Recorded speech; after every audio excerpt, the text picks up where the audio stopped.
Bonjour, bonsoir les amis. Alors, je te présente là une vidéo, la première, on va dire, qui concerne ce voyage à proprement parler.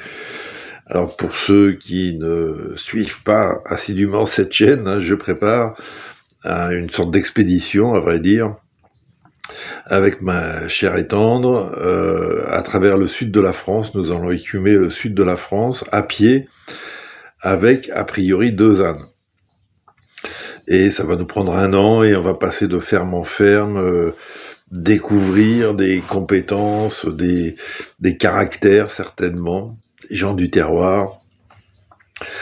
Et voilà, voilà, on claque la porte, hein, comme on dit. Il y a beaucoup de gens en ce moment qui remettent en question effectivement leur façon de vivre. Et nous, on a besoin de nature. Hein, c'est assez simple d'ailleurs, d'espace, de grands espaces, peut-être même de solitude. Hein. Mais bon, nous ne sommes pas des sauvages non plus, donc on veut aussi rencontrer des agriculteurs, des gens dans leurs fermes qui font des projets souvent alternatifs. Hein. Et voilà, et donc on va passer 1 an comme ça, et je vais régulièrement faire des vidéos. Là, on n'est pas encore dans ce voyage. On voulait partir au 1er septembre, mais bon, c'est un truc qu'on a, au bout du compte, décidé au courant du mois d'août. Donc, évidemment, ça engendre beaucoup de préparatifs, ne serait-ce que de rendez-vous médicaux, de trucs administratifs à régler, etc. Et donc on a dû décaler d'1 mois notre départ, et donc on devrait partir au 1er octobre. Là, aujourd'hui, donc nous sommes je crois le 8 ou le 9 septembre. Je suis venu là, donc dans l'Aveyron. Alors je te dirai pas où, parce qu'on est dans le maquis. Ah, c'est le maquis dans le maquis, je pense que ça va être le nom de la prochaine chaîne.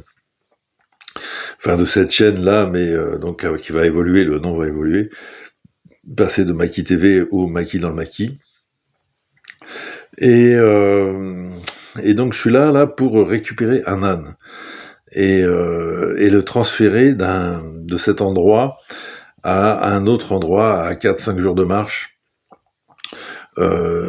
duquel nous partirons réellement, concrètement. Nous ferons le départ Donc là, je transfère l'âne, mais tu vas vite te rendre compte, je vais essayer de faire court, mais que l'aventure, c'est beaucoup de mésaventures.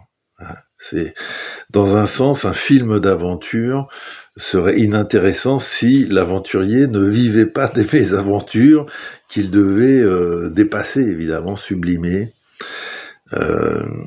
Indiana Jones pendant 2 heures sous les cocotiers, ça nous ennuierait assez rapidement. Voilà. Il faut qu'il y ait des méchants, qu'il y ait des ponts qui s'écroulent, des catastrophes. Là, voilà, là c'est sympa. C'est un film d'aventure. Donc, effectivement, sur papier, l'aventure, c'est beau, mais le principe de réalité, c'est que tu as des complications, pour le moins, tu vas voir, qui arrivent de manière totalement imprévue. Et voilà, il faut régler ces complications et les dépasser et continuer d'avancer. C'est le principe. Et là, tu vas voir, bon, j'en ai une avec l'âne et une autre avec la moto. Tu vois, alors c'est un truc de dingue, ça n'a rien à voir avec ce voyage, mais justement c'est très important parce que, en fait, j'ai failli y passer. J'ai chuté avec ma moto dans une sorte de petit ravin de 2,50 m. Rien que ça, mais c'est une moto qui fait 250 kg, et bon voilà, elle me serait tombée dessus, je serais pas là en train de te faire une vidéo. Par contre, tu vois, je te raconte ça après. Voilà. D'abord, l'âne. Donc je suis arrivé avec ma moto chez les propriétaires de l'âne, et qui eux doivent s'en séparer. Eux, ils ont 3 ânes, et malheureusement, bon, ils avaient accès à un pré qui avait une source, mais ce pré est vendu, et donc ils doivent le quitter. Et il se retrouve avec 3 ânes sur un petit bout de terrain, il y a pas d'eau, enfin voilà, tout d'un coup ça devient une très grosse complication.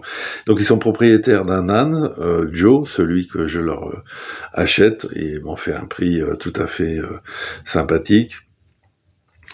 Et ils ont 2 autres ânes qu'ils gardent pour une association qui sauve les ânes, entre guillemets, qui récupère des ânes abandonnés pour différentes raisons, un décès ou je ne sais quoi.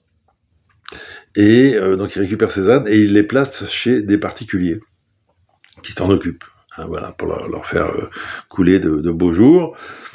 Et donc ils ont ces 3 ânes et dont ils doivent malheureusement se séparer. Et donc bon, moi j'ai pris l'option sur leur propre âne, et les 2 ânes de l'association sont récupérés par l'association qui va les placer ailleurs.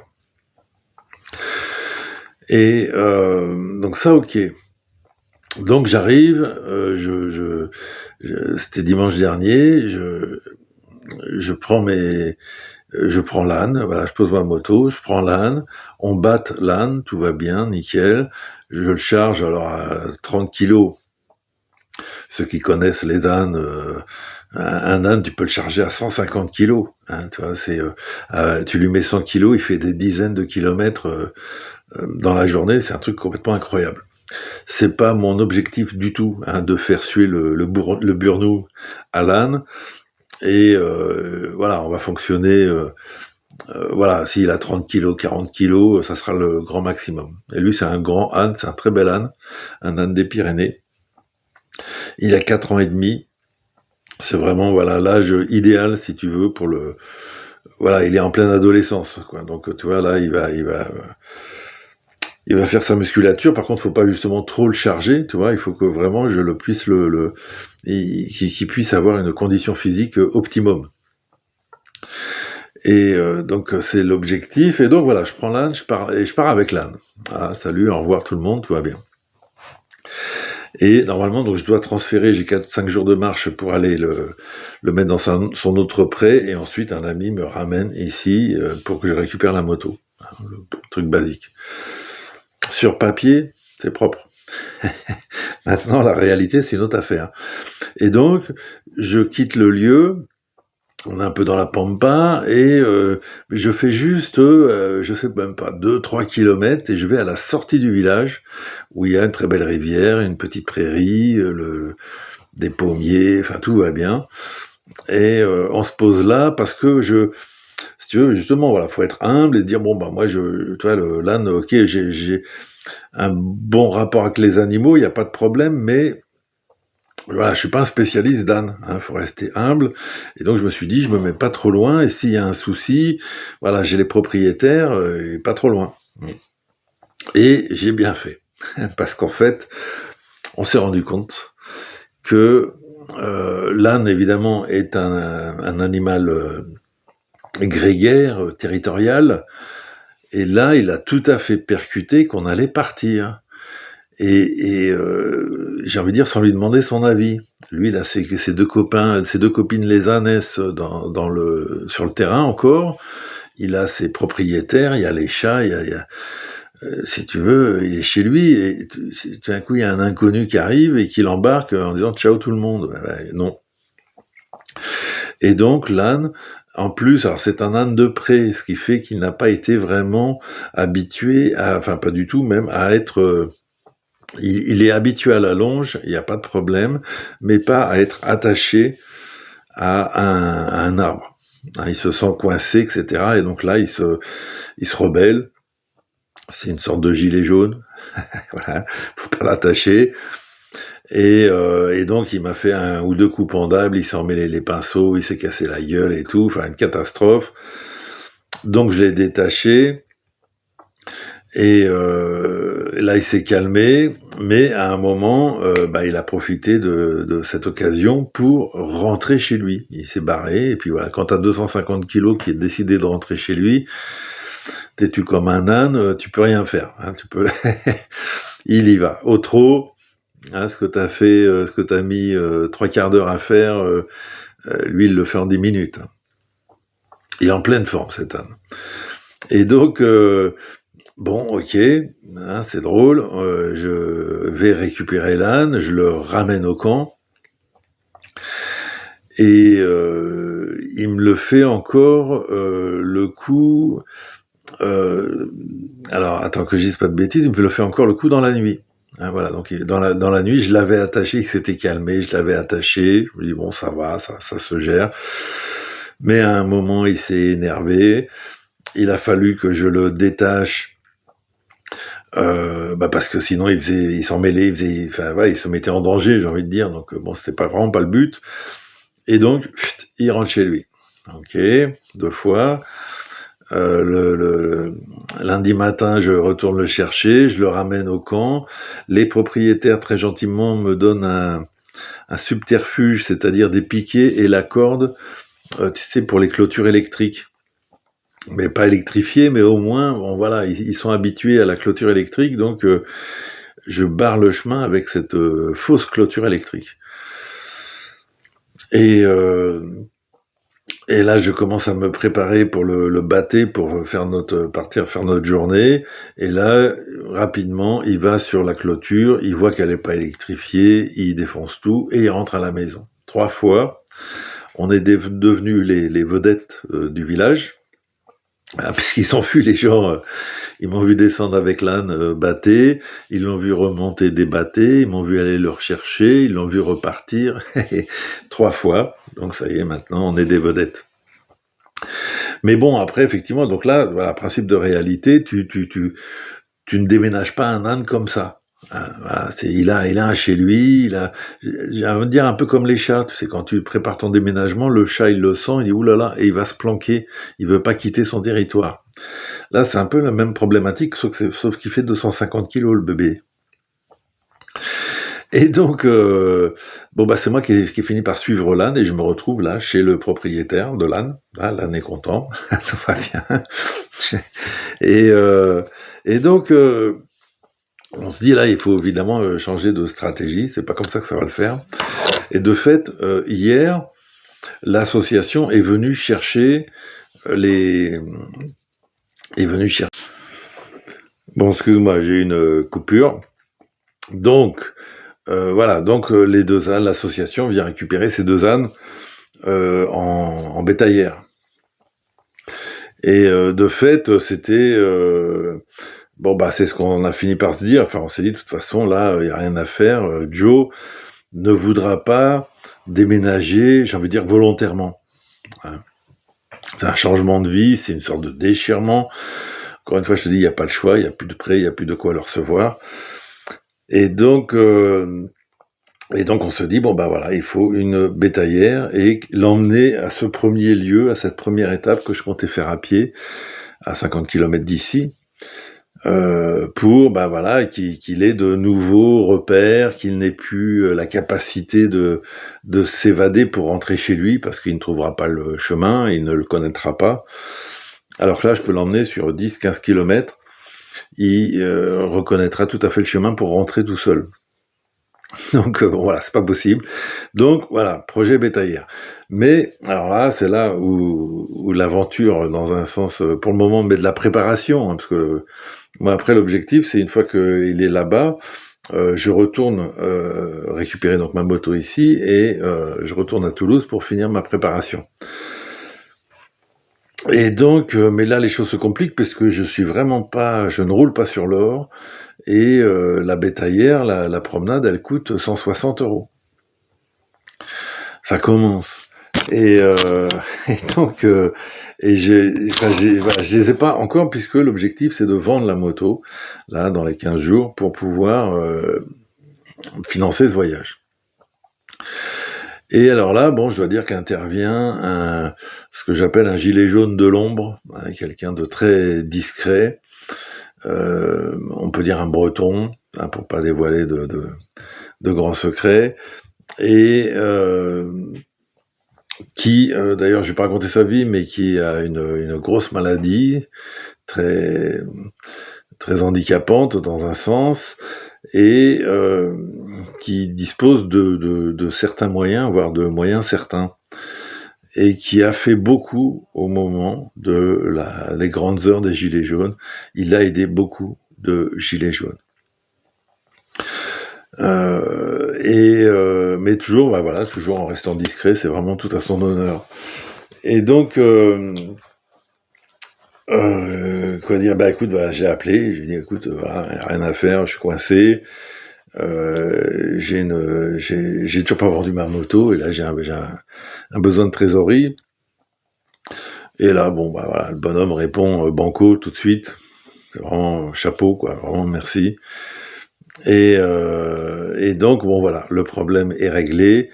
J'ai le van, la bétaillère, et demain, jeudi, nous irons transporter l'âne jusque dans l'Écosse, où une bergerie l'attend, etc. Enfin, une étable, une grange l'attend avec du foin. Tout ira bien. Et donc c'est ok, je suis content. Donc je me dis, ça c'était lundi, tu vois. Donc lundi, on règle ça. Et donc je me dis, j'ai 3 jours devant moi, donc je vais reprendre ma moto et je file à Toulouse, continuer ma préparation. Et là, le deuxième acte de la mésaventure arrive, c'est un truc de dingue. Alors en fait, j'étais garé, on est dans un coin où il y a des terrasses, tu sais, des terrasses agricoles à l'ancienne. On appelle ça des faces dans les Cévennes, et même je crois ici aussi. J'étais garé en bord de terrasse, parce que c'est une petite terrasse sur laquelle des voitures doivent faire demi-tour, donc il n'y a pas trop de place, donc j'étais garé au bord. Et alors, mystère, la moto ne veut pas démarrer. Alors qu'elle est restée simplement, on va dire, une journée à cet emplacement-là, et elle a toujours démarré. Là, elle veut pas accélérer. Elle démarre, mais y a les gaz, ça broute, quoi. Et je sais pas pourquoi, j'ai secoué un peu pour je sais pas pourquoi, je me dis, il y a peut-être une impureté quelque part, ou tu vois, tu secoues un peu, c'est un peu une sorte de réflexe de gamin en mobilette, je me souviens, ça m'a fait rappeler après, quand t'as plus beaucoup d'essence, tu secoues ta mobilette pour que le fond de réservoir passe dans le carbu, tu vois. Bon. Je secoue le truc, sauf que c'est pas du tout une mobilette, c'est un MP3 400 cm3, c'est-à-dire c'est les véhicules à 3 roues, à 2 roues devant, là. 400 cm3, c'est un gros moteur, ça fait 250 kg. Et là, je l'ai secoué de trop, et il m'a emmené, et du mauvais côté. Hein, et on a fait une chute de 2,50 m, on est retombé sur la terrasse d'en dessous. Et là, j'ai eu énormément de chance, dans le sens où j'ai pu m'éjecter et faire une sorte de roulé-boulé à l'arrivée, ce qui fait que la moto, en tombant, elle aussi, elle a fait un tonneau, et elle m'est pas tombée dessus. Voilà. Sinon, vraiment, je sais pas, tu vois, le voyage serait terminé, tu vois. Si j'avais été passé dessous, là, je serais en ce moment à l'hôpital, aux urgences, en train de, tu vois, avec des plâtres partout, quoi. Si ça se passait bien. Donc ça s'est passé très très bien, au point qu'un des témoins maintenant m'appelle James Bond, parce qu'il a vu le saut et le roulé-boulé. Il dit là, quand même, tu t'en es pas mal sorti sur cette affaire. Et ok, mais alors là, par contre, catastrophe. Moi, je venais d'appeler mon gilet jaune de l'ombre, en lui disant, pas de problème, je vends la moto et je te rembourse. Et il me dit ok, et juste après, je balance la moto dans un ravin, quoi. Et elle est en vrac, tout l'avant défoncé, Ah, la merde, hein. Et donc, alors là, moi je m'en sors vraiment pas trop mal, j'ai encore un peu mal au genou, tu vois, parce que t'as pris une belle gamelle quand même, tu vois, une gamelle de 2,50 m. J'ai beaucoup de chance sur ce coup-là. Hein. Et donc tout va bien, mais le moral, il est en beaucoup plus mauvais état que le genou. Tu peux le comprendre, ça. Parce que là, j'ai tout mon plan de financement qui foire. tu vois. Et j'ai envie de dire par ma faute, c'est moi qui ai fait ce mauvais geste et qui vraiment n'importe quoi, vraiment. Et donc bon bah très bien là, le lendemain je retourne sur le sur le lieu de la catastrophe avec quelques tournevis. C'est bizarre parce qu'effectivement j'ai pris mes tournevis, mais en me disant mais c'est bizarre parce que avec un âne t'as pas besoin de tournevis, tu vois, a priori. Mais par acquis de conscience, ça peut toujours servir, machin. Bah là, ça m'a servi. Donc j'ai démonté tout ce que j'ai pu démonter de l'avant, de la carrosserie, le pare-brise pété, enfin bon, hein. Et je remarque, j'ai l'impression, si tu veux, qu'au bout du compte, il n'y a pas de, les fourches n'ont pas été vraiment impactées. Voilà, la roue arrière non plus, le bloc moteur non plus. Écoute, je la redresse et j'ai pu dégager parce que tout le tableau de bord était totalement vrillé, etc. J'arrivais plus à atteindre le contact là, donc j'ai tout enlevé et j'ai pu mettre le contact et elle démarre nickel. Je te jure, incroyable. Elle démarre nickel. Et donc bah écoute, voilà, je mets un coup de gaz, tout va bien. Bon bah il y a un petit chemin là donc j'étais sur une terrasse du bas, il y avait un petit chemin pour rejoindre plus loin la terrasse du dessus, la terrasse du parking. J'y vais, j'avance, bim bim, ça prend tout, ça prend le virage et je me retrouve sur le parking. Incroyable. Enfin je veux dire c'est comme moi quoi. Je veux dire moi j'ai rien et alors je vais pas dire que la moto a rien, elle est toute vragée sur la façade. Mais elle fonctionne. Il n'y a pas eu d'organe vital de toucher. Mais bon bah voilà, là, j'essaye de te passer une photo là. Là, le nez cassé comme moi, quoi. C'est plus vendable. Et, voilà. Et là, c'est vraiment, je suis dans la merde. J'ai pas d'autre solution en vérité que racheter un deuxième.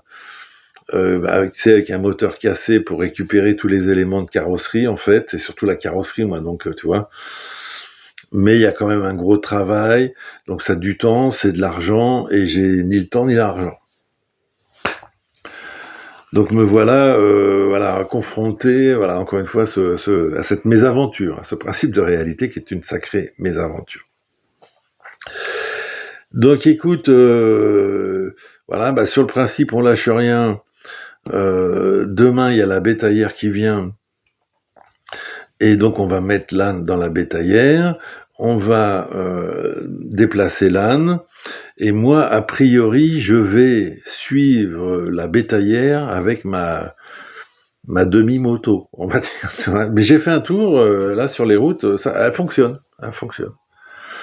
Mais c'est pas beau. À mon avis, tu résistes pas à un contrôle de gendarmerie en bord de route avec une gueule comme ça.